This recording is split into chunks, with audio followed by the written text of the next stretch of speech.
Let's get into it and how I gave birth in 26 minutes. Okay, my birth story. First of all, I am really aware that my story is probably not extraordinary, but it is special because it is mine. I think there should be more Black maternity videos or more Black maternity stories told. So here's mine. Yeah, gave birth in 26 minutes. I'll put it here somewhere. I do love receipts. I have receipts. Background, my pre-pregnancy weight was 244. I am 5'7", so technically BMI reasons I am obese, and so they already put me at high risk for pregnancy. And also prior to this pregnancy, I was already having a lot of protein in my urine, and also my baby was sitting low the whole time. Back pain from the get. The girl was comfortable, the baby girl was comfortable. She did not want to move. She was strapped, comfy, cozy. I had to go to a specialist because of what? I had to go to a specialist? Also, background, I had to go to a specialist because my cervix was shortened. It was something I also didn't know. So because the baby was sitting low, my cervix was shortened, I had to go to a specialist on top of my OB/GYN, top of midwives and stuff like that. So went to a specialist the week before I was to be induced, which we didn't know again beforehand. So week before I give birth, went to a specialist, and blood pressure is elevated. They're testing me 2 times, 3 times. They're like, okay, well, given that baby's low, your weight, high risk pregnancy, and that blood pressure is the last little itty bitty information we needed. We're gonna induce you, okay?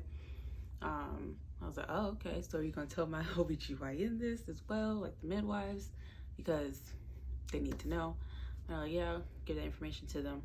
But what my specialist didn't know that the midwife told me was that with induction, with the hospital that I'm going to, it takes a few days for that process, because it's a waiting list. It's Memorial Day weekend. Memorial Day, I think I went to my brother's cookout on Sunday. Monday we relaxed, chilling. Tuesday, acting like it's a regular day. Tuesday is like, they're like, okay, well, get the phone call early in the morning, 8 o'clock in the morning. They're like, yeah, so get ready to go to the hospital. You're being induced today.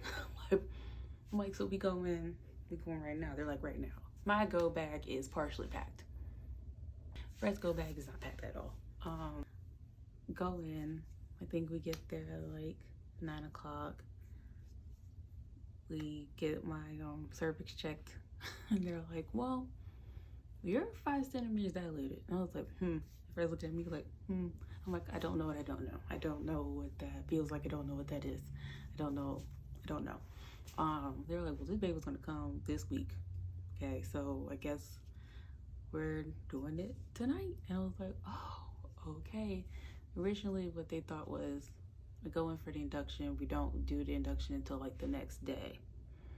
And then from there, 2-3 days in the hospital. Induction's happening like that day.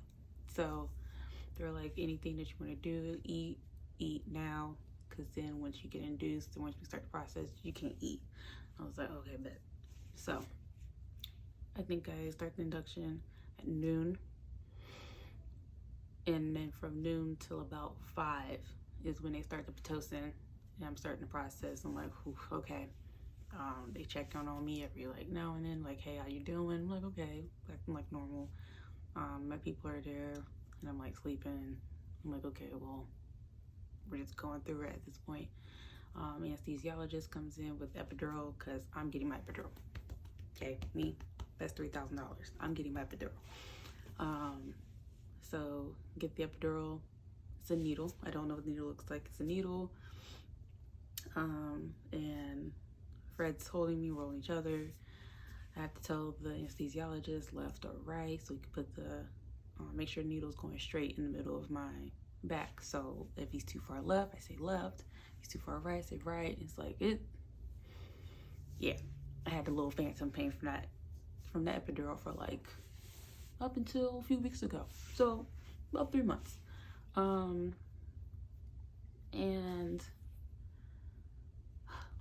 so epidural around 5 o'clock kicks in almost immediately for me. Epidural helped because I had lower back pain, like I said, and that lower back pain disappeared. I never felt such relief in so long. I was like, bet. My nurse tells me later, like, girl, you probably didn't need epidural. Yeah, I did. I needed that relief.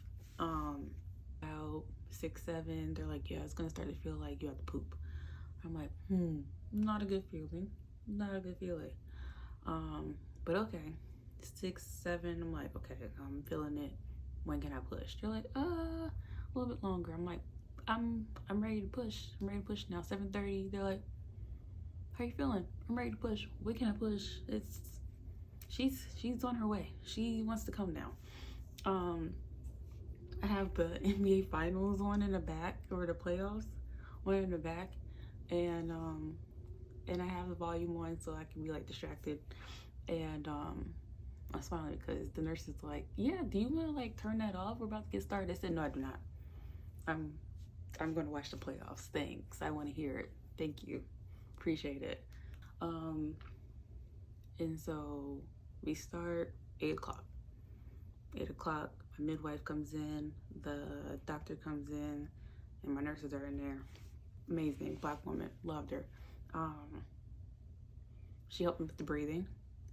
Yeah, I started pushing. She's like, hey, every time you like let it go, like scream, you're like, girl, you don't really push as much, so you need to like buckle it in, keep all that in there, and then that's when you can push. And I was like, a lot to ask me right now, but okay. So I pushed, I held it on my scream. 26 minutes of labor. She's been ready to come out. She was ready. My mom cut the umbilical cord. They asked, hey, do you want the baby? I said, no, give it to Fred, my husband. They're like, are you sure? Why are we talking in this moment? Give the baby to my husband. Yes. And then from there, they're still like down there, like working out things. I'm like, what's going on here? My mom's like, yeah, they're just patching up. I said, don't look like it. My midwife looks stressed. The doctor looks stressed. I was like, what's happening here? Cervix laceration, and I'm hemorrhaging. I'm like, cool. So from there, they're trying to like patch me up. I think so around 8:30 is when she came. I think we finally finished up everything at like 10 o'clock. 10 o'clock is when I think I finally held my baby, I think. It's a little hazy around here. So around this time, I'm also like shivering like crazy. I'm like, oh, like I don't know what this is. Nurse is like, oh yeah, don't worry, it's just the hormones coming down or whatever. But I'm like shivering, I'm cold. My brother's partner is also in there. He's looking very worried. My husband's like, what's going on? I said, I need a blanket covering me, still very shivering. And I was like, you know what also does this? Blood sugar low. Give me my chocolate muffin that's been waiting for me since 11 o'clock this morning. Ate my chocolate muffin, good. And I was like, bet, love it. Stabilized, gave my baby. I want to hold my baby now. So I think around 11 o'clock, finally wrap up. We're leaving the labor and delivery room. We go to our own hospital room where we can just commune as a family after that long 12-hour day, actually 14-hour day.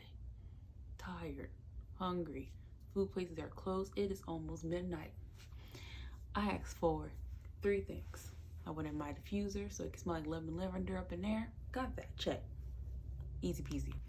2, I wanted me healthy and safe. I wanted the baby healthy and safe.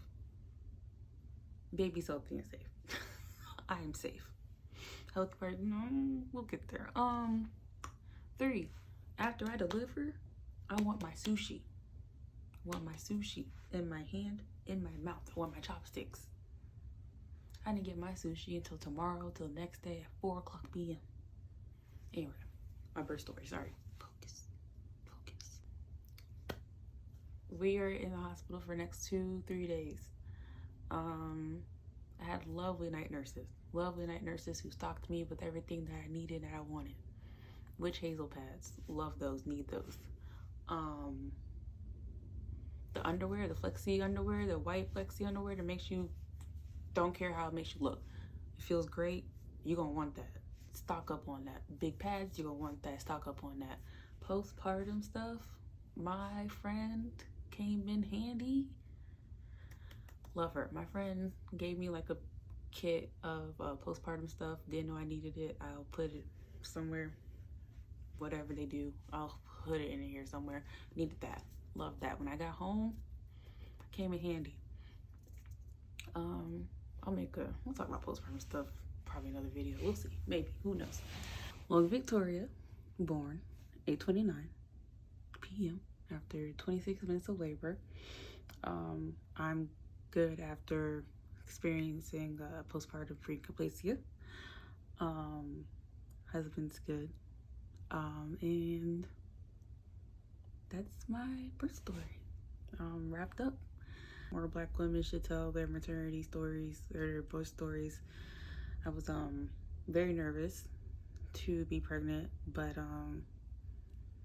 I did feel taken care of after. At the end of the day, I did have a Black OBGYN. I had a couple of Black midwives who reassured me. Also had some plus size women, again, who made me feel a lot better just being a bigger woman, also being Black. I was reassured throughout this whole process. But yeah, more of us should tell our stories. Again, they're not extraordinary, but they are special because they are ours.